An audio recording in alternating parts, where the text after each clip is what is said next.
첫째는 도시 미관을 해치는 커다란 간판이었고요. 둘째는 고개를 어디로 돌리든 시야에 들어오는 푸른 산이었습니다. 그리고 마지막 세 번째는 목 아래쪽이 드러나지 않아 답답하게 보였던 여성들의 옷차림이었습니다. 네, 여러분 안녕하세요. 반갑습니다. 웰컴 투 해외 주재원의 세계를 쓴 장수영입니다. 일주일 이상 한국을 떠났다가 귀국해 본 경험, 여러분에게도 한 번쯤은 있었을 겁니다.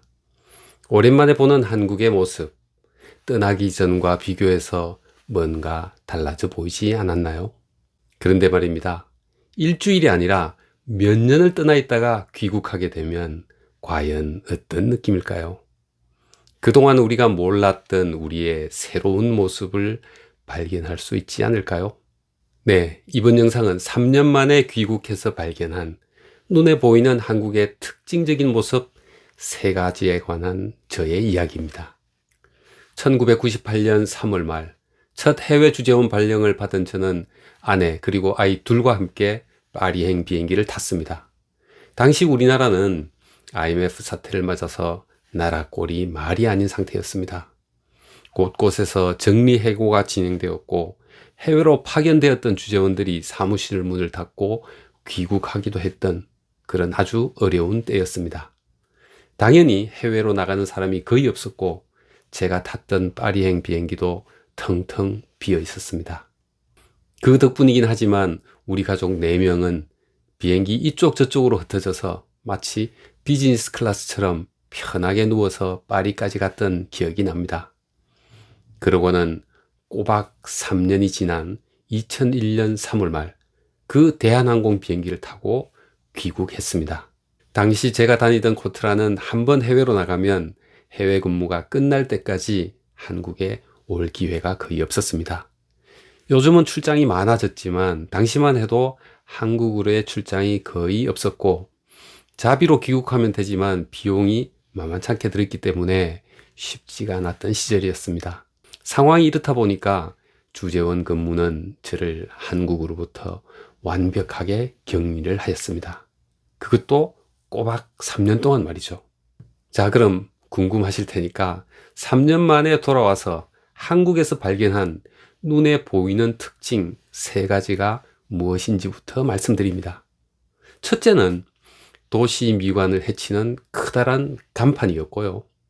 둘째는 고개를 어디로 돌리든 시야에 들어오는 푸른 산이었습니다. 그리고 마지막 3번째는 목 아래쪽이 드러나지 않아 답답하게 보였던 여성들의 옷차림이었습니다. 그럼 첫 번째 간판 이야기부터 해보겠습니다. 인천국제공항이 개항하기 이틀 전인 2001년 3월 27일 제가 귀국하였기 때문에 귀국 때 이용했던 공항은 김포국제공항이었습니다.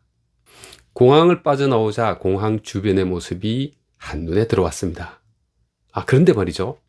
크고 못생긴 간판들이 거리를 온통 뒤덮고 있다는 느낌을 지울 수가 없었습니다.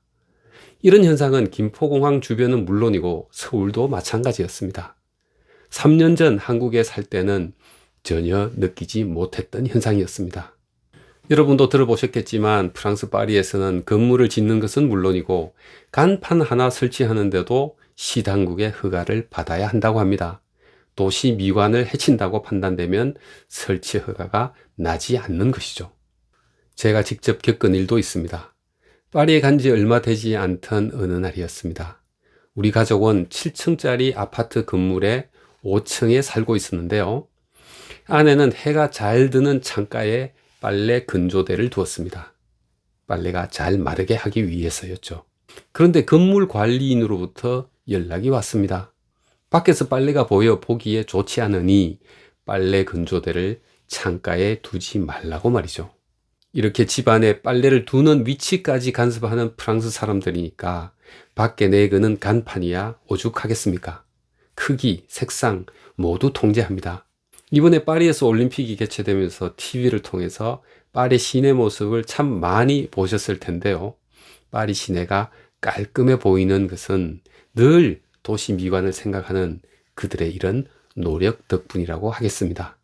아무튼 3년 만에 다시 본 우리나라 도시에는 제 멋대로 내걸린 간판들에다가 시뻘건 글씨로 크다랗게 음식 이름이 적혀 있는 아주 큰 간판들이 유독 많이 보였습니다.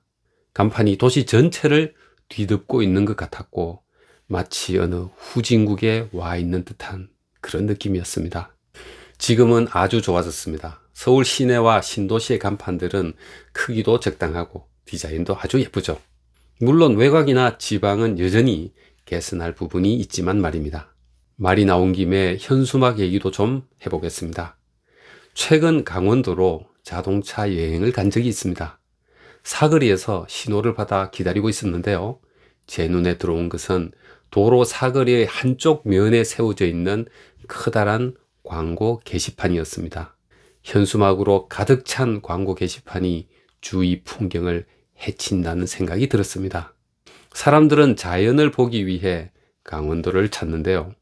운전을 하면서 길거리에 내걸린 현수막을 강제로 봐야 하는 것입니다. 그런데 이건 강원도만 그런 게 아니라 전국이 다 그런 것 같습니다. 한국만큼 인터넷이 잘 발달된 그런 나라도 없습니다. 그리고 가게를 찾을 때도 대부분 인터넷을 이용하고 있습니다. 자, 그런데도 도시 미관을 해치면서까지 현수막을 도심 곳곳에 달아 놓아야 할 필요가 있을까요? 관광객 유치에 신경을 쓰고 있는 해당 지자체 그리고 또 상인들이 냉정하게 한번 생각해 보았으면 좋겠습니다.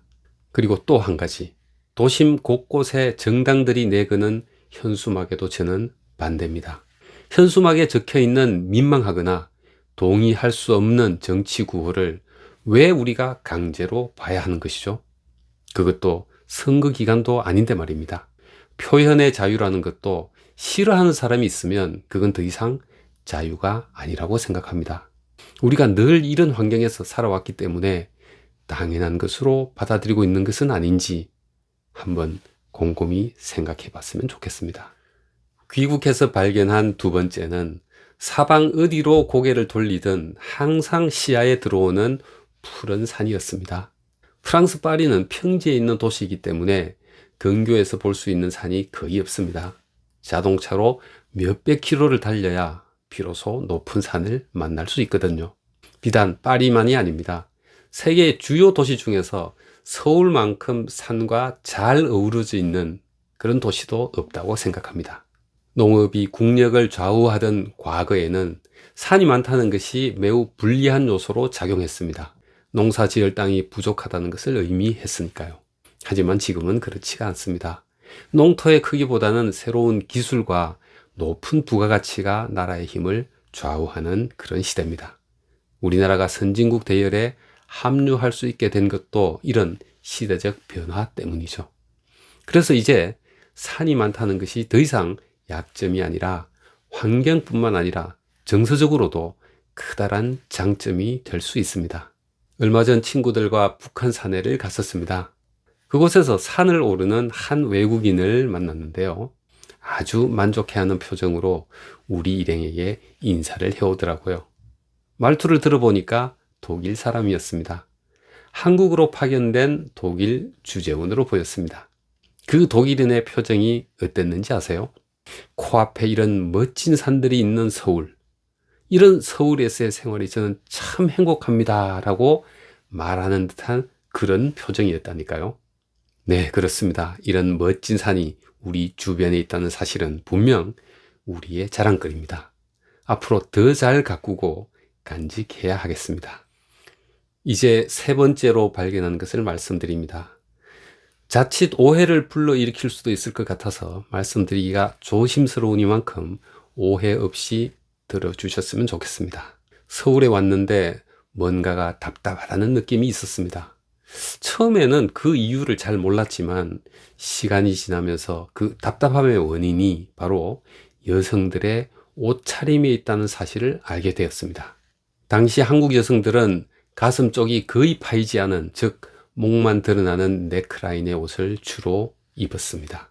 가슴선이 보일 정도로 깊게 파인 넥라인의 옷은 연예인들이나 입는 그런 옷으로 생각했던 그런 시절이었던 것이죠. 이에 비해서 당시 파리 여성들은 어느 정도 파인 넥라인의 옷을 평상복으로 입고 있었습니다. 그 중에는 가슴선이 보일 정도로 깊게 파인 넥라인의 옷도 많았고요. 이런 곳에서 3년을 살다 왔으니까 목까지 바짝 올려 입은 한국 여성들의 옷차림을 보면서 저도 모르게 답답함이 느껴졌던 것입니다. 그런데 이것도 참 많이 변했습니다. 지금은 서울 여성의 옷차림이 더 화려하고 과감한 것 같습니다. 20여 년 전에는 상상하기 어려웠던 그런 디자인의 옷을 입은 여성들이 거리를 활보하고 있으니까 말이죠. 저는 패션으로 유명한 세계적인 도시인 프랑스 파리와 이탈리아 밀라노 두 곳 모두에서 주재원 생활을 했습니다. 그래서 저도 모르게 사람들의 옷차림을 관찰하는 그런 습관이 생겼습니다. 관광객의 옷차림만 보고도 어느 나라 사람인지를 대충 알 수 있을 정도로 말이죠. 지난 20여 년 동안 우리나라 사람들의 옷차림에 큰 변화가 있었습니다. 과거에는 추리닝이나 또 등산복을 입고 해외여행을 하는 한국인들이 참 많았지만 더 이상 이런 모습은 보이지 않습니다. 옷 잘 입는 것으로 본다면 한국 관광객들은 단연코 세계 1위가 아닐까 생각을 합니다. 이제는 우리나라 사람들의 패션 감각이 파리 그리고 밀라노 사람들과 비교하더라도 오히려 더 앞서 있다는 그런 생각까지 들 정도입니다. 여러분도 내일 외출하실 때 그동안 아껴두었던 옷이 있으면 한번 멋지게 입어보시면 어떨까요? 요즘 한국의 모습에 놀라는 세계인들이 참 많습니다. 그만큼 우리에게 자랑거리가 많아졌다는 의미일 테니까 참 기분 좋은 일입니다. 그런데 설사 그렇다고 하더라도 지금 이 영상을 보는 이 시간만큼만이라도 우리 주변에 좀 더 개선할 부분이 없는지를 생각해보는 그런 의미 있는 시간이 되었으면 좋겠습니다.